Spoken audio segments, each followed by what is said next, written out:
ప్రభునందు ప్రియులారా, మన ప్రభు యేసుక్రీస్తు నామమున మీకందరికీ శుభములు తెలియజేస్తూ దేవుని వాక్య ధ్యానం కొరకు ఆహ్వానిస్తూ ఉన్నాను.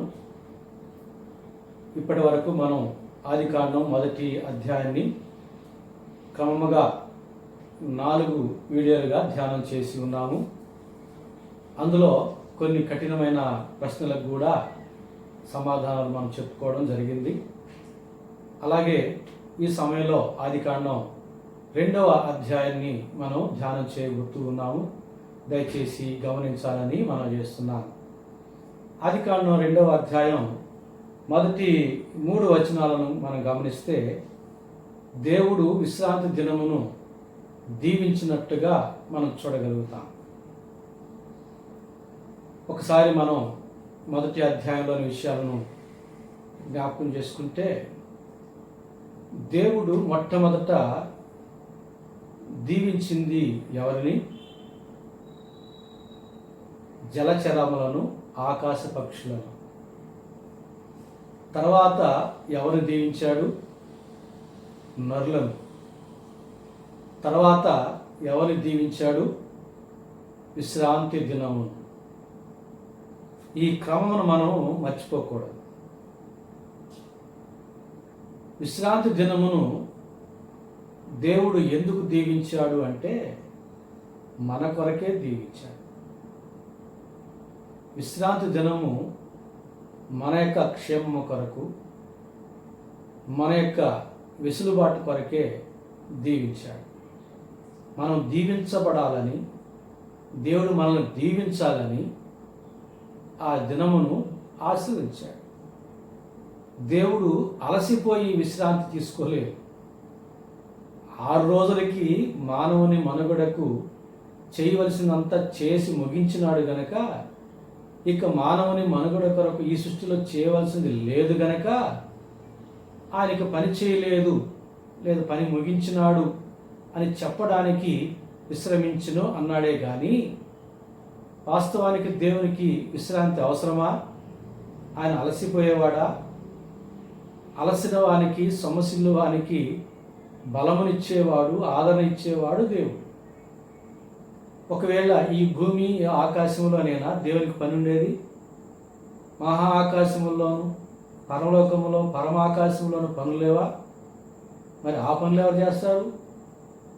ఈ భూమి, ఈ ఆకాశములో పనులన్నిటినీ ముగించినాడు. అయితే ఆ దినమందు మిగిలిన ఆకాశాల్లో, పరలోకంలోని పనులు ఆయన జరిగించినాడు. ఇక దేవుడు విశ్రమించేది ఎక్కడ? దేవునికి విశ్రాంతి అవసరమా? అవసరం లేదు. అలసిపోయేవాడు కాదు, సొమ్మసిల్లేవాడు కాదు మన దేవుడు. సర్వశక్తిమంతుడు ఆయన. ఆయన శక్తి మనకు తెలియదు. ఆయన మాటకున్న శక్తి ఈ సృష్టి కనబడుతుంది. ఆయన మాట యొక్క శక్తిని నేటికి మానవుడు తెలుసుకోలేకపోతున్నాడు. ఇక ఆయన బాహుబలమును మనం ఎట్లా తెలుసుకోగలం? ఆయన సర్వశక్తిని మనం ఎట్లా తెలుసుకోగలం? కాబట్టి సర్వశక్తిమంతుడైన దేవుడికి అలసట రాదు, విశ్రాంతి కూడా అవసరం లేదు. కాబట్టి ఈ విశ్రాంతి దినమును మన కొరకు దీవించాడు. విశ్రాంతి దినమునకు ఉన్నటువంటి నియమావళిని అనుసరించిన మానవుణ్ణి దేవుడు దీవించగోరి ఆ దినమును దీవించినాడు. ప్రభునందు ప్రియులారా, యెషయా గ్రంథం 53వ అధ్యాయం చెబుతుంది, విశ్రాంతి దినమును ఘనపరిచినట్లయితే దేవుడు అట్టి వారిని దేశం యొక్క అత్యున్నతమైన స్థానంలోనికి హెచ్చిస్తాడట. అక్కడ చెబుతాడు, లోక వార్తలు చెప్పుకొనకయు, మీకు ఇష్టమైన పనులు చేయకయు, వ్యాపారము చేయకయు, నా దినమని, నాకు ప్రతిష్ఠిత చేయబడిన దినమని ఎంచి దాన్ని పరిశుద్ధముగా ఆచరించిన ఎడలా అని ఆశీర్వాదం చెబుతాడు. ఇక్కడ మనం గమనించాలి, దేవుణ్ణి గణపరిస్తే దేవుడు ఏమంటున్నాడు? నన్ను గణపరిచిన వారిని నేను గణపరుస్తాను అంటున్నాడు. దేవుణ్ణి ఎవరైతే గణపరుస్తారో వారు దేవుని చేత గణపరచబడతారు. ఇది మొదటి విషయం. రెండవది, దేవుని మందిరాన్ని గణపరచువారు దేవుని యొక్క మందిరం యొక్క సమృద్ధి చేత ఆనందింప చేయబడతారు. అందుకని కీర్తనకాడు అంటాడు, అయా నీ మందిరంలో 1 దినము గడుపుట 1000 దినముల కంటే శ్రేష్టం అంటాడు. అంటే 1000 రెట్ల ఆశీర్వాదం దేవుని యొక్క మందిరంలో మనము పొందుకోగలుగుతాం. దేవుని గ్రంథాన్ని గణపరిచితే మొదటి కీర్తనలో చెబుతాడు, యెహోవా ధర్మశాస్త్రమునందు ఆనందించుచు దివారాత్రము దాన్ని ధ్యానించువాడు ధన్యుడు. అతడు నీటి కాలువల యోరను నాటబడినదై ఆకువాడక తన కాలమందు ఫలమిచ్చు చెట్టు వలె ఉండును. అతడు చేయనదంతయు సఫలమగును. జయ జీవితాన్ని ఇస్తానంటున్నాడు. దేవుని గ్రంథాన్ని గణపరచువారు, అలాగే దేవుని విశ్రాంతి దినాన్ని గణపరచువారిని దేశం యొక్క అత్యుత్తమైన స్థానంలోనికి హెచ్చిస్తానంటున్నాడు. ప్రభునందు పిల్లారా, ఈ 4 విషయాలను మనం మర్చిపోకూడదు. అయ్యో, దేవుడు చూస్తున్నాడు, దేవుడు వింటాడు, ప్రతిఫలం ఇస్తాడని మనం భయపడతాం. దేవుని గణపరిచిన వారమే. అయ్యో, ఇది దేవుని మందిరం, మనం ఇట్లా వ్యవహరించకూడదు, దేవుని మందిరాన్ని గణపరిచిన వారమే. అయ్యో, దేవుని మందిరం ఇట్లా చెబుతుంది, మనం ఇట్లా చేయకూడదు, దేవుని గ్రంథాన్ని గణపరిచిన వారమే. అయ్యో, ఇది దేవుని దినం, విశ్రాంతి దినం, మనం లోకవార్తలు చెప్పుకోకూడదు, మనం వ్యాపారాలు చేయకూడదు, దేవుని విశ్రాంతి దినాన్ని గణపరిచిన వారం. తద్వారా ప్రతిఫలాలను మనం పొందుకుంటాం. ఇది మనం నేర్చుకోవాలి, తెలుసుకోవాలి, అనుసరించాలి, ఆశీర్వాదాలను అనుభవించాలి. పరిశుద్ధాత్మ దేవుడు మనల్ని ఆ రీతిగా నడిపించి దీవించునుగాక. తర్వాత 4వ వచనం నుంచి మనం చూస్తే 7వ వచనం వరకు ఉన్న వాక్య భాగంలో దేవుడు నరుణ్ణి ఎట్లా చేశాడో మనకు తెలుసు. ఆ విషయాన్ని చెబుతాడు. 8 నుంచి 9వ వచనం వరకు మరొక ప్రత్యేకమైన విషయాన్ని మనం చూడగలుగుతాం. అది ఏమిటి అని అంటే, దేవుడు వేసినటువంటి తోట, దాని పేరు ఏదెను తోట అంటాం. దానికి ఆ పేరు ఎందుకు వచ్చిందంటే, ఆ ప్రాంతం పేరు ఏదెను. ఆ ఏదెను అనే ప్రాంతంలో దేవుడు తోట వేశాడు కాబట్టి దానికి ఆ పేరు వచ్చింది, ఏదెను తోట అని పేరు వచ్చింది. అయితే ఈ ఏదెను అనే ప్రాంతంలో మనం గమనించాల్సిన విషయం ఏమిటంటే, 3వ దినమందు దేవుడు భూమికి ఒక మాట చెప్పాడు.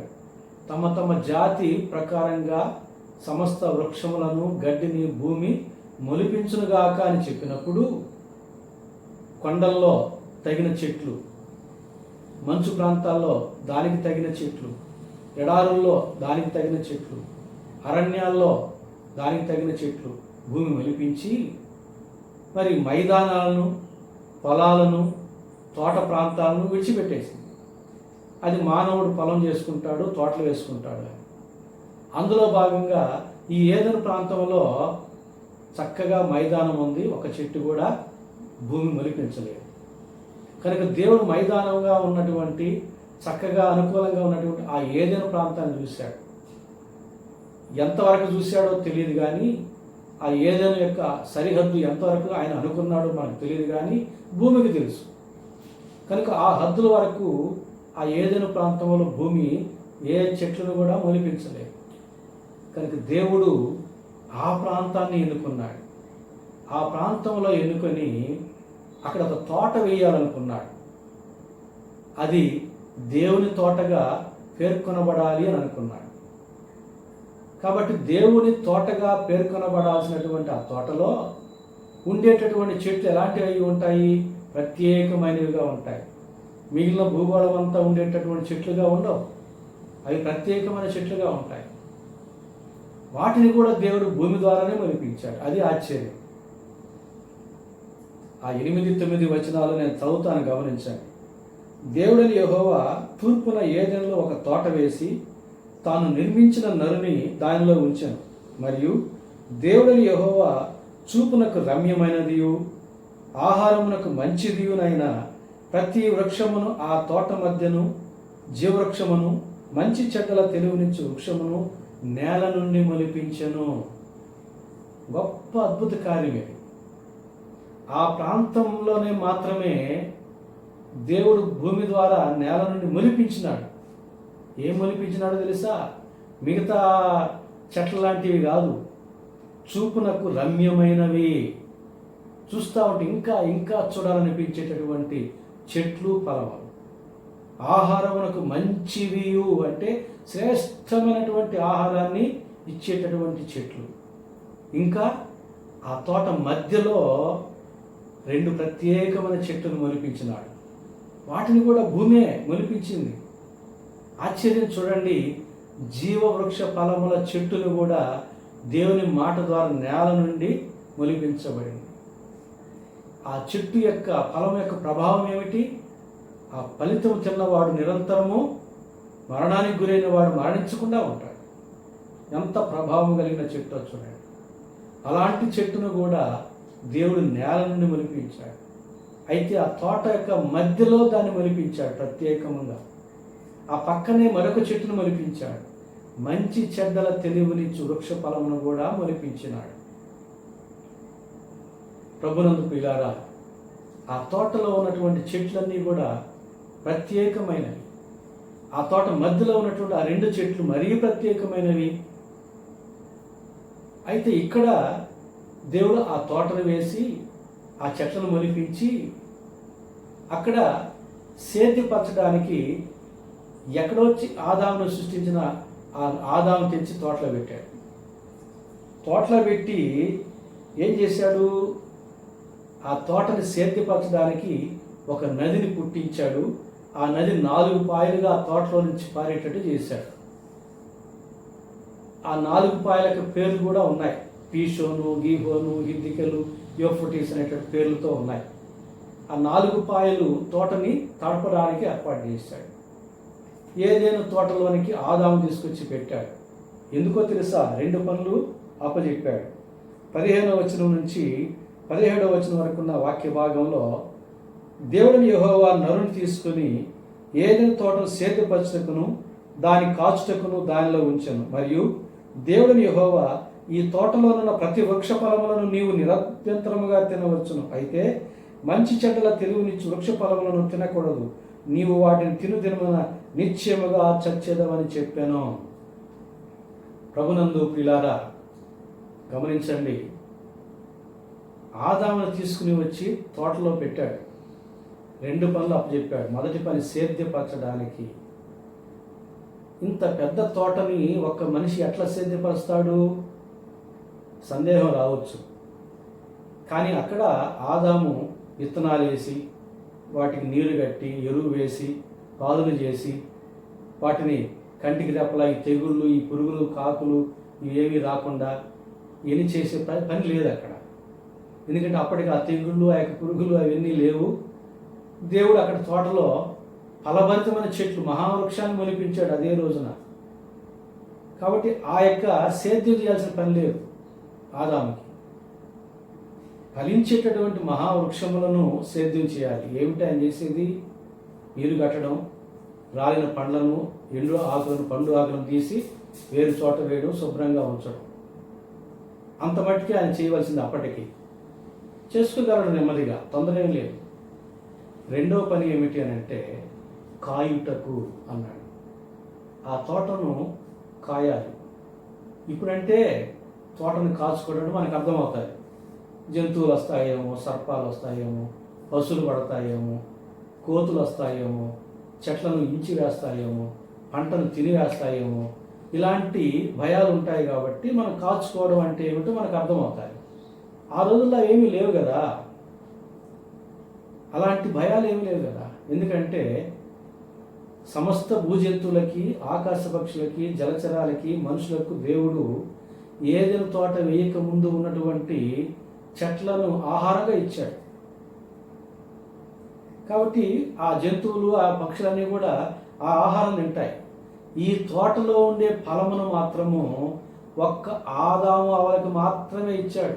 అందుకని అంటాడు అక్కడ ఏకవచనం, నీవు తినవచ్చును నిరభ్యంతరముగా. నీతో పాటు ఆకాశ పక్షులు, జంతువులు అవన్నీ కూడా తినవచ్చునని చెప్పలేదు. తినవచ్చునని చెప్తే ఆ తోట నాశనం అయిపోతుంది కదా. ఏనుగు వచ్చి తొండంతో కొమ్మలు ఇస్తుంది, జిరాఫీ వస్తుంది, ఒంటెలు వస్తాయి, ఆ కొమ్మలు ఇస్తాయి, ఆ ఫలితం తినేస్తాయి, గందరగోళం అయిపోతుంది. వాటిని సరి చేసుకోవడం ఆదం వల్ల కాదు. కనుక ఏదైనా తోటలోని ఫలములను ఆహారంగా తీసుకోవడానికి ఒక్క ఆదాము అవలకి మాత్రమే దేవుడు అనుమతి ఇచ్చాడు. కాబట్టి ఇప్పుడు అవి వచ్చి తినకూడదు, అవి వచ్చి వీటిని ఎంచకూడదు, కొమ్మలు ఎంచకూడదు. కోతులు వచ్చి అవి ఆడుకొని కొమ్మలు ఎంచకూడదు, చెట్లని శుభ్రంగా ఉంచాలి. అందుకని కాచేటటువంటి పని అప్పచెప్పాడు. ఆ జంతువులు కూడా అవి అంత ఏదైనా తోట వెలుపలే ఉండి వాటి ఆహారం అవి తింటాయి. ఏదో కొన్ని సాధు జంతువులు అంటే అప్పుడు సాధు క్రూర జంతువులు అనేవి లేవు. అయినా ఇప్పుడు మన దృష్టిలో సాధు జంతువులు మనం అనుకునే జంతువులు ఆదాముతో కూడా వ్యవహరిస్తూ సంతోషంగా కలిసిమెలిసి ఉండేవి. అందులో ఒకదాన్ని కదా దేవుడు చంపి చర్మం చొక్కాలు చేయించింది తోటలోనే. కాబట్టి ఆదాముకి దేవుడు 2 పనులు అప్పగించాడు. ఒకటి సేద్యం చేయడం, 2 కాయడం. ఇక్కడ మరొక విషయం దేవుడు ఏం చెప్తున్నాడంటే, అన్ని పండ్లు నీవు తినవచ్చు, జీవవృక్ష ఫలములు కూడా తినవచ్చు అన్నాడు. కానీ మంచి చెడ్డల తెలివినిచ్చు ఫలములు తినకూడదు అన్నాడు. ఆదాముకి మరణం లేదు అప్పటికి, కనుక జీవవృక్ష ఫలములు తినడం సహజమే. తింటే కూడా ఒక రుచి తెలుస్తుంది, ఆహారముగా ఉంటుంది, దేహానికి శక్తి వస్తుంది. అంతేగాని మరణం తప్పిపోయే పరిస్థితి రాదు. ఎందుకంటే మరణం లేని మనిషి అతడు అప్పటికి. కానీ అందుకని జీవవృక్ష ఫలాలు కూడా తినొచ్చు అన్నాడు, తినొద్దని చెప్పలే. ఆదాము పాపం చేసిన తర్వాత, మరణం వచ్చిన తర్వాత మాత్రమే జీవవృక్ష ఫలాలు తినకుండా ఏర్పాటు చేశాడు దేవుడు. ఇక్కడ ఆ చెట్టు పక్కనే ఇంకో చెట్టు ఉంది, మంచి చెడ్డల తెలివినిచ్చు వృక్షము. ఆదాముకి మంచి చెడ్డల తెలివి లేదు. అవి కానీ తింటే లేదు కాబట్టి ఆ పండ్ల యొక్క ప్రభావాన్ని ఇతను పొందుకుంటాడు. కాబట్టి దాన్ని తినొద్దు అన్నాడు. ఆదాముకు లేనిది పండ్లను తింటే వస్తుంది. ఆదాముకి జీవం ఉంది గనక, మరణం లేదు, ఆయన నిత్యజీవిగానే ఉన్నాడు గనక జీవవృక్ష ఫలాలు తింటే ఆయనకు వచ్చేది ఏం లేదు, ఆహారంగా ఉంటుంది అంతే. ఆదాముకి మంచి చెడ్డలు తెలివి లేదు కనుక ఆ పండు తింటే మంచి చెడ్డలు తెలివి వస్తాయి. అందుకని తినొద్దు అన్నాడు. ఎందుకని? మంచి చెడ్డలు తెలియని పసిపిల్ల మనసుతోనే ఆదాము ఉండాలనే దేవుని యొక్క ఉద్దేశం. ఇప్పుడు మళ్ళీ కూడా అదే కదా అంటున్నాడు, మీరు మార్పు చెంది పసిబిడ్డల వంటి వారైతేనే కానీ మీరు పరలోక రాజ్యంలో చేరరు అన్నాడు. ఆనాటి నుంచి నేటి వరకు కూడా మనకు మంచి చెడ్డలను ఎరుగని వారముగా, పసిబిడల వంటి వారముగా, పసి మనసు కలిగిన వారముగా, కల్లా కపటం లేని వారముగా, నిష్కపటమైన మనుషులముగా మనం ఉండాలనేది దేవుని యొక్క ఉద్దేశం. అలాంటి వారికి పరలోక రాజ్య ప్రవేశం అన్నాడు ప్రభునందు పిల్లారా. కాబట్టి దేవుడు ఏం చేశాడంటే, ఏదైనా తోటలో ఆదామును ఉంచి ఈ విషయాలన్నీ కూడా చెప్పి మరొక మాట కూడా చెప్పాడు. అయ్యా, నేను తినవద్దని చెప్పిన పండుని నీవు ఎప్పుడైతే తింటావో ఆ దినమున నీవు చచ్చెదవు అన్నాడు. ఆ దినమున నీవు చనిపోతావు. అంటే చావు అంటే ఏమిటో ఆదాముకి తెలియాలి కదా, తెలిస్తేనే కదా భయపడతాడు. అప్పటికి తెలియదు, లోకంలో మరణం లేదు కాబట్టి ఆదాములకు అర్థం కాలే. అర్థమైతే ఇప్పుడు కరోనా కల్లోలంలో మరణం అంటే భయం పట్టుకునింది అందరికీ. కాబట్టి చస్తావు, బయటికి పోతే అంటుకుంటే మందు కూడా లేదని అంటే భయపడి అందరూ స్వచ్ఛందంగా ఇంట్లోనే ఉంటున్నారు. ఆదాముకి మరణం అనే భయం లేదు, ఎందుకంటే మరణం అంటే ఏమిటి తెలియదు. అప్పటికి లోకంలో మరణమే లేదు, జంతువులకు కానీ, పక్షులకు కానీ, మనుషులకు కానీ. కనుక దేవుడు చెప్పిన మాటలు అర్థం చేసుకోలేకపోయినాడు ఆదాము. ఏదో మరణిస్తారంటున్నాడు, ఏంటోలే అని అనుకున్నారు, తేలిగ్గా తీసుకున్నారు. అక్కడ ఇంకొక మాట ఉంది, తిను దినమన అన్నాడు. అంతే, తిను దినమనే నువ్వు చనిపోతావు, ఎప్పుడో కాదు.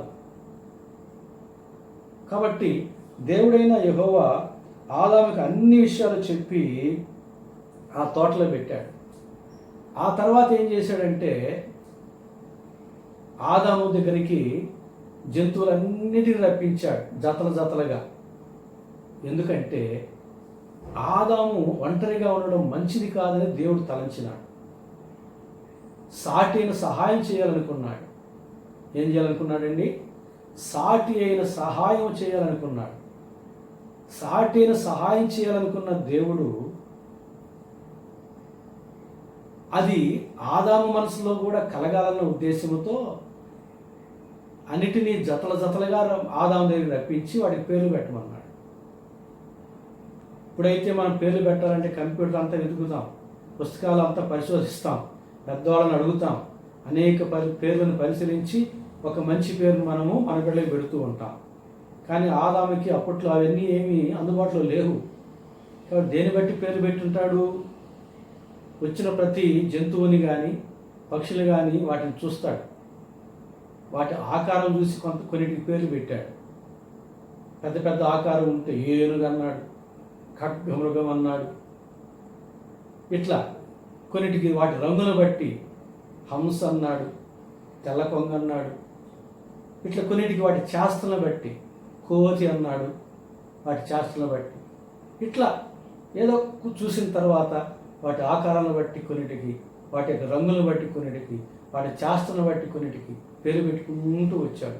అన్నీ జతలుగానే వస్తూ ఉన్నాయి. అన్నిటికీ పేర్లు పెట్టి అయిపోయిన తర్వాత ఆదాములో కూడా ఒక భావన కలిగింది. అన్నీ రెండుగా ఉన్నాయే, ఆడామగ్గా ఉన్నాయే, నేనేంటి ఒక్కడనే ఉన్నాను అనేటటువంటి భావన కూడా ఆదాము కలిగింది. అప్పుడు దేవుడు అది వరకే అనుకున్నాడు కదా, నరుడు ఒంటరిగా ఉంటే మంచిది కాదని. ఇప్పుడు ఆదాముకు కూడా అదే భావన కలిగింది కదా. కాబట్టి దేవుడు ఆదాముని ఏదైనా తోటలో గాఢనిద్ర కలుగు చేసి పక్కటెముకను తీసి ఆ ఎముకతో ఒక స్త్రీని చేసి ఆదాముకి మెలకు వచ్చేటట్టు చేసి తీసుకొచ్చి అప్పచెప్పాడు. అప్పుడు ఆదాము ఆ స్త్రీని చూచి విషయాన్ని గ్రహించి ఏమంటున్నాడు తెలుసా? నా ఎముకలలో ఒక ఎముక, నా మాంసములో మాంసము, ఇది నన్నులో నుండి తీయబడిన కనుక నారి అనబడును అన్నాడు. దేవుడు చెప్పాడు, అయ్యా నీ ఎముకలో నుంచి తీశాను, మాంసంలో తీశాను, స్త్రీనిగా చేశాను, ఇదిగో నీ సొంతం అని చెప్పి ఇచ్చాడు.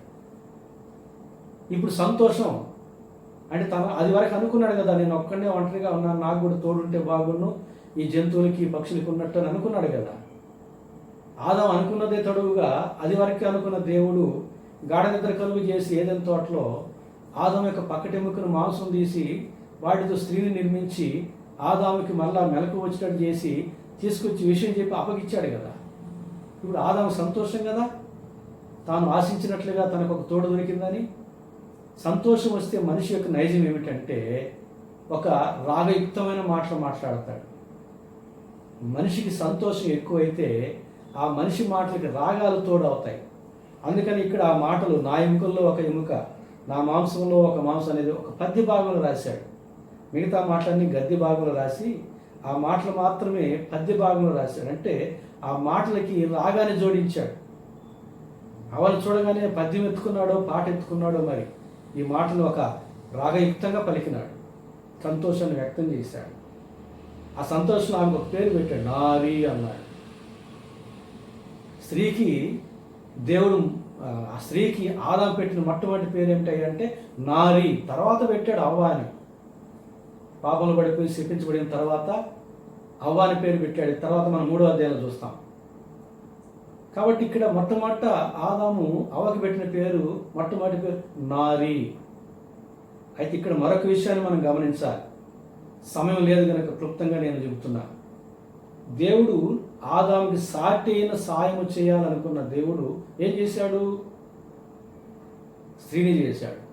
అంటే స్త్రీ పురుషునికి ఏమై ఉన్నది? సాటి అయిన సహాయం అయి ఉన్నది. ఇది రూఢిగా మనం గ్రహించాలి. స్త్రీ సమాజం ఈ సత్యాన్ని గ్రహించాలి. దేవుడు ఏర్పాటు చేసినటువంటి ఈ విధి విధానాన్ని స్త్రీ జాతి అంగీకరిస్తేనే ఆశీర్వాదం. అందుకని పేతురు రాసిన మొదటి పత్రిక 3వ అధ్యాయం అంటాడు, స్త్రీలారా మీ పురుషులకు లోబడి ఉండుడి, ప్రభువునకు లోబడినట్టుగా మీరు లోబడి ఉండుడి అంటాడు. పురుషులారా మిమ్మల్ని మీరు ప్రేమించుకున్నట్టుగా మీ స్త్రీలను ప్రేమించుడి అంటాడు. వివాహ సమయంలో మనం ఆ మాటలు జ్ఞాపకం చేసుకుంటాం. దేవుడు ఏర్పాటు చేసినటువంటి కట్టడలోనే మనకు ఆశీర్వాదం. ఏ స్త్రీ పురుషుల మధ్య ప్రేమ విధేయతలు ఉంటాయో అక్కడ ఆశీర్వాదం ఉంటుంది, క్షేమం ఉంటుంది, సంతోషం ఉంటుంది, సమాధానం ఉంటుంది. ఈ అవ్వ ఆదాముకి సాటిన సహాయముగా ఉన్నంత వరకు వారు సంతోషంగా క్షేమంగా ఏదైనా తోటలోనే ఉన్నారు, దేవుని సహవాసంలోనే ఉన్నారు. ఎప్పుడైతే ఈ అవ్వ సాటిన సహాయముగా ఉండకుండా సాటి లేని శోధకురాలుగా మారిందో ఇద్దరు పాపంలో పడిపోయినారు, శాపం సంపాదించుకున్నారు, ఏదైనా తోటలో నుంచి వెళ్ళగొట్టబడ్డారు. చూసారా ఎంతటి ఘోరం జరిగిందో. కాబట్టి నేను ముగిస్తున్నాను ఈ 2వ అధ్యాయం ఇంతటితో. మనం గ్రహించాల్సినటువంటి సత్యం ఏమిటి అంటే, స్త్రీ పురుషునికి లోబడాల్సిందే. అదేమి చిన్నతనం కాదు. ఎందుకంటే పేతురు రాసిన మొదటి పత్రిక 3వ అధ్యాయం చదవండి, మొదటి 8 వచనాల్లో స్త్రీ యొక్క విధేయత ఒక జయమిచ్చేటటువంటి సాధనం. స్త్రీ పురుషునికి లోబట్టు ద్వారా పురుషుని రాబట్టుకోగలుగుతుంది. ఒక సమస్య వచ్చి పెద్దల యొద్దకు వెళితే దాన్ని సర్దుబాటు చేస్తారంతే, పరిష్కారం చేయలేరు. పోలీస్ స్టేషన్కి వెళితే సర్దుబాటు చేస్తారేమో, పరిష్కారం చేయలేరు. కానీ స్త్రీ నీ భర్తకు నీవు లోబడితే సర్దుబాటు కాదు, సమస్యను పరిష్కారం అయిపోతాయి. అంతటి శక్తి, అంతటి గొప్ప సాధనంగా నీ విధేయతను దేవుడు మలిచినాడు. కనుక నీ పురుషునికి నీవు లోబడి చూడు, నీ పురుషుని నీవు సొంతం చేసుకుంటావు, నీవు జయ జీవితాన్ని అనుభవిస్తావు. అలాగే పురుషులారా, నీ స్త్రీని నిన్ను వలె నీ స్త్రీని ప్రేమించు. దేవుని చేత నీవు దీవించబడతావు. దేవుడు నీకు ఇచ్చినటువంటి స్త్రీ, దేవుడు నీకు ఇచ్చినటువంటి పురుషుడు. ప్రభునందు పిల్లారా, నేర్చుకున్నాం ప్రేమ విధేయతలు కలిగి జీవించి ప్రతిగా దేవునికి ఆశీర్వాదాలు పొందుకున్నాం. పరిశుద్ధాత్మ దేవుడు అటు దీవెన ఆశీర్వాదం మనకందరికీ దయచేయనుగాక. Amen, amen, amen.